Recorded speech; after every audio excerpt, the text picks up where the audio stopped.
So you read all over the internet about people and they run their car on water and hydrogen fuel cells and so on. You're running your car on hydrogen. You can't run a car on water. But you're using water. Right. You use water as the source material. You run electricity through it, and it breaks it down into hydrogen and oxygen, and then you can burn the hydrogen. All right, so you found a way to store a lot more hydrogen in hydride. The equivalent of a full tank of gas. You want to fill up your car. How much hydride do you need? Well, I'll show you.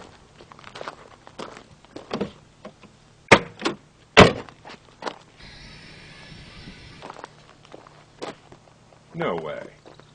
Yeah, that's the volume it takes to store enough hydrogen to propel this car close to 400 miles. Just about what it gets running on a full tank of gas. Wow.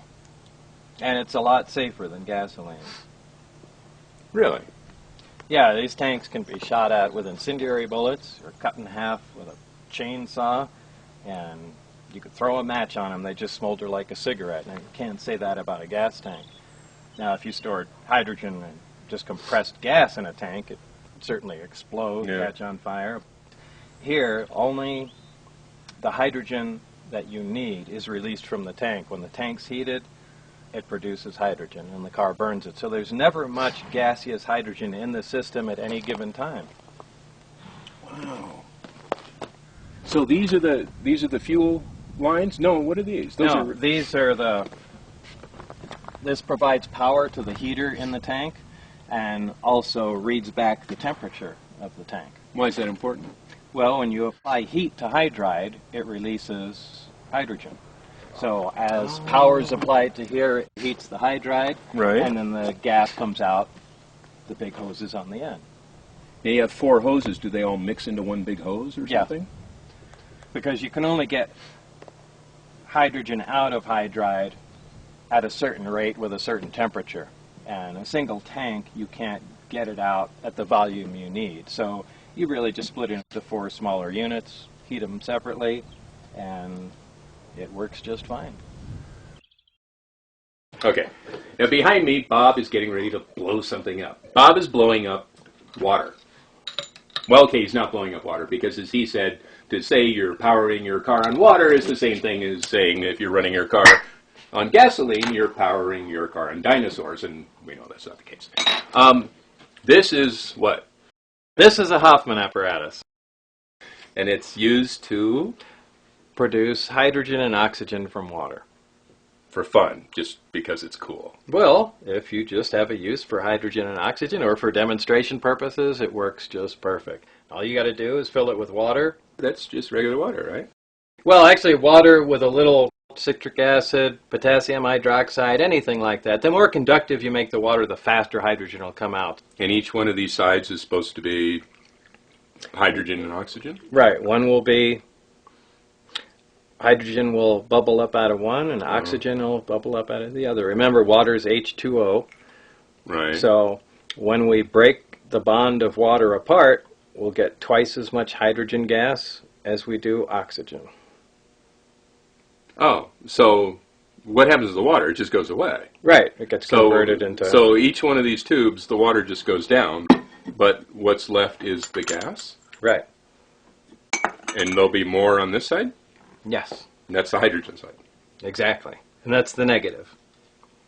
Oh, so it matters which way you hook these up. So you got to hook up positive to what is... The positive's going to make... The positive will make the oxygen, and the negative will make the hydrogen. Okay. So we've just connected it there. Right. And just by turning it on, you can see bubbles start pouring up out of there. It's 7-Up. Kinda. So those bubbles are, well, they're not the same. So these are hydrogen bubbles and those are oxygen bubbles. Right. And this is whiter. There's more of them. Right. You can see it's really... Why is there more? Oh, H2. Right. There's twice as much. Hey, that actually makes sense. So I'll close it off so it saves, right. Seals the gas in, and then you'll see it'll start filling up. Oh, we don't have to go away overnight if this will do it while we're watching? Yeah, it'll be relatively quick.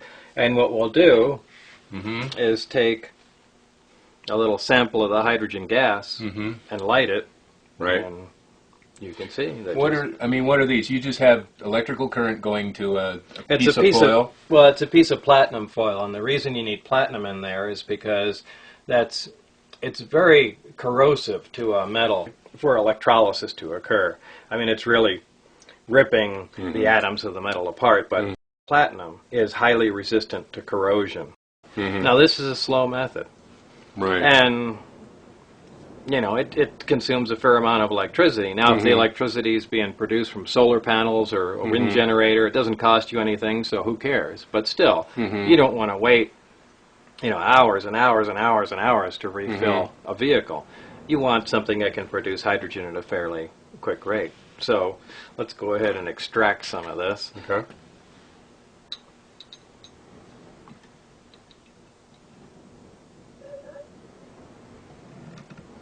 Look at that. Wow. So there's power of hydrogen. You see, just from water, something exploded. So this is the same thing that was inside the lab.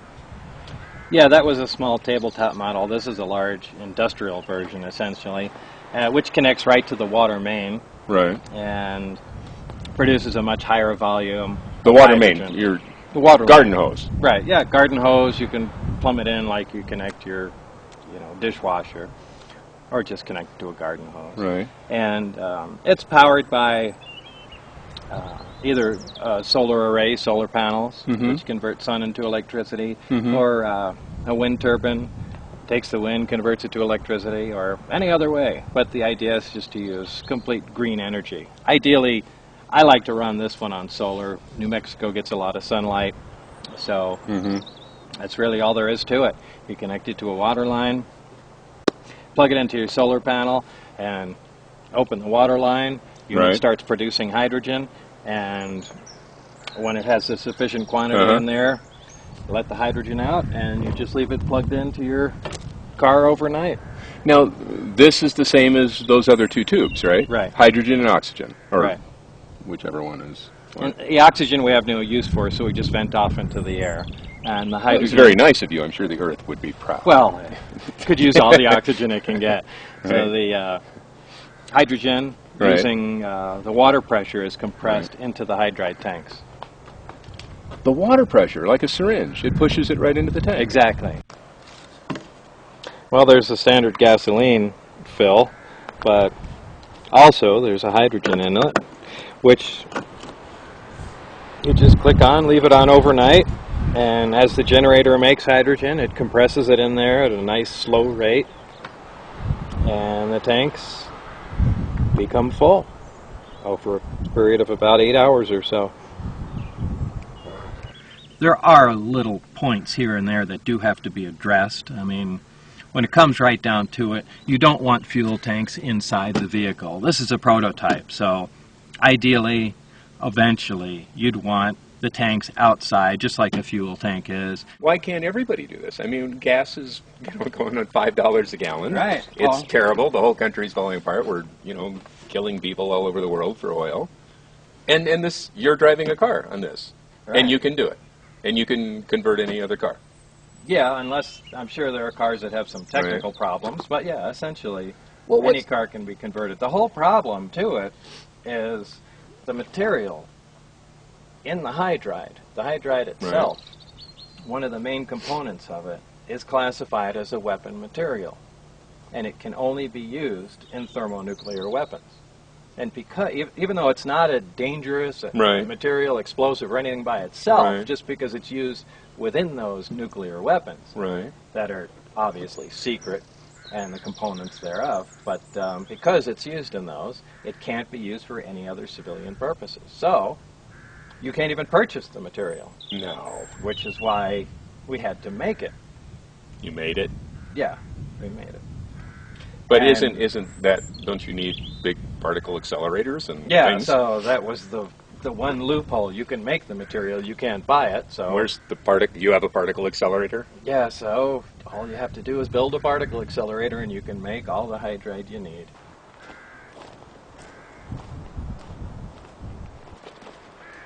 The biggest thing that stands in the way right now is just getting that material inside the tank, that hydride material. Right.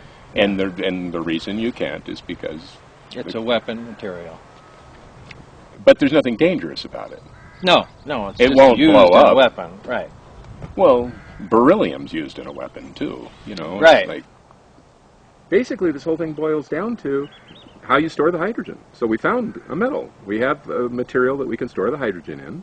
We have a material we can safely store hydrogen in, and a sufficient quantity to replace the gas tank on a car. So we can provide enough hydrogen to drive a car as you normally would.